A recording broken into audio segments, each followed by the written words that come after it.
سادگی اپناتے ہوئے دیکھا تو وہ بھی سادگی کا مجسمہ بن گئے۔ حضرت عمر رضی اللہ تعالیٰ عنہ بیت المقدس فتح کرنے جا رہے ہیں اور کبھی خود چلتے ہیں اور سواری پہ غلام ہوتا ہے، اور کبھی خود سواری پہ بیٹھتے ہیں اور پیدل غلام چلتا ہے۔ اور جب عین وہاں بیت المقدس کے قریب پہنچنے کا وقت آیا تو لوگوں نے، حضرت عمر کے پیدل چلنے کی باری تھی، لوگوں نے کہا جی اب آپ سوار ہو جائیں، غلام پکڑ لیتا، کہا نہیں باری میری ہے لہذا میں ہی پیدل چل کر جاؤں گا۔ اور بیت المقدس کی چابیاں انہوں نے آ کر پکڑا دی، کیونکہ 17 پیبند لگے ہوئے تھے، اور وہ پادری آ کر کتابیں پکڑ کر بیٹھ گئے اور انہوں نے کہا ہماری کتابوں میں نشانی لکھی ہوئی تھی بیت المقدس وہ آ کے فتح کرے گا کہ جس کے کپڑے پر 17 پیبند لگے ہوں گے اور غلام اوپر سوار ہوگا اور آقا اور امیر المومنین سواری کی لگام پکڑ کر آ رہے ہوں گے۔ یہ نشانیاں پوری ہیں، یہ لو بیت المقدس کی چابیاں لے لو۔ تو یہ تکلفات سے پاک زندگی صحابہ کرام کی تھی۔ 17 پیبند، دنیا کا فاتح، 22 لاکھ مربع میل کا حکمران۔ آج ہم میں سے کون ہے جو 2-3 پیبند بھی اپنے کپڑے پر لگانے کے لیے تیار ہو؟ رفو والے کپڑے لوگ پہننے کے لیے تیار نہیں ہوتے، اور گھر میں لڑائی کرتے ہیں اور جوڑا نہیں تھا، آپ نے یہ رفو والا جوڑا مجھے دے دیا، تو آپ صلی اللہ علیہ وسلم پیبند والے کپڑے پہنتے۔ صحابہ کرام پیبند والے کپڑے پہن لیا کرتے تھے۔ تو حضرت عمر رضی اللہ تعالیٰ عنہ کی زندگی تکلفات سے پاک تھی۔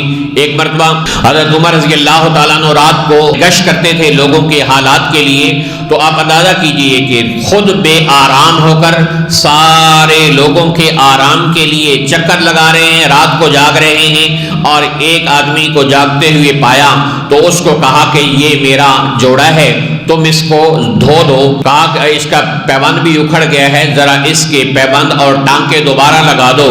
تو انہوں نے پیبند زدہ کپڑے کو بھی ٹھیک کر دیا، اس کے پیبند ٹھیک کر دیے اور اس کو دھو دیا، اور وہ درزی تھا تو ایک خوبصورت سا قیمتی جوڑا اس نے سی کر حضرت عمر کی خدمت میں پیش کیا۔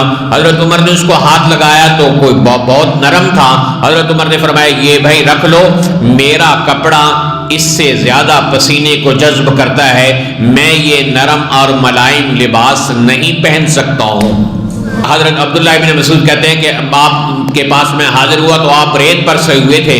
میں نے کہا یا رسول اللہ صلی اللہ علیہ وسلم، یہ کافروں کے پاس اتنا مال و دولت آ گیا، آپ کے لیے ہم کوئی اچھا سا بستر نہ بنا دیں، آپ ریت کے اوپر آرام فرما رہے ہیں۔ ہم میں سے کون ہے جو آج ریت پر سوتا ہو؟ ہم کہتے ہیں ڈبل بیڈ نہ ہو اور ماسٹر کا مولٹی فوم نہ ہو تو مجھے نیند نہیں آتی۔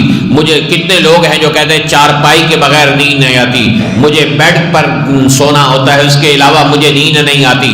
لائٹ جلتی ہے تو مجھے نیند نہیں آتی، کوئی کہتا ہے بجھی ہو تو مجھے نیند نہیں آتی۔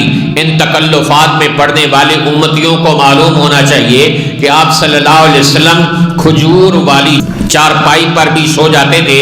آپ صلی اللہ علیہ وسلم کا نرم و نازک بدن تھا، اس پر نشان پڑ جاتے تھے، اس کے باوجود آپ صلی اللہ علیہ وسلم کھجور والی چارپائی پر لیٹ جایا کرتے تھے جو کھجور کی لکڑی سے بنی ہوتی تھی، اور ریت پر بھی آپ آرام فرماتے تھے۔ تو آپ صلی اللہ علیہ وسلم نے حضرت عبداللہ ابن مسعود کو کہا کوئی بات نہیں ہو عبداللہ، مالی والی دنیا، میرا اور دنیا کا کیا رشتہ ہے؟ میری مثال تو ایسی ہے کہ جیسے ایک مسافر جا رہا ہو، راستے میں تھک جائے، استظل تحت شجرۃ وترکھا، تھوڑی دیر کے لیے سستانے کے لیے، اسٹے کرنے کے لیے ایک درخت کے نیچے ٹھہر جائے اور پھر اس کے سائے کو چھوڑ کر سفر پر روانہ ہو جائے۔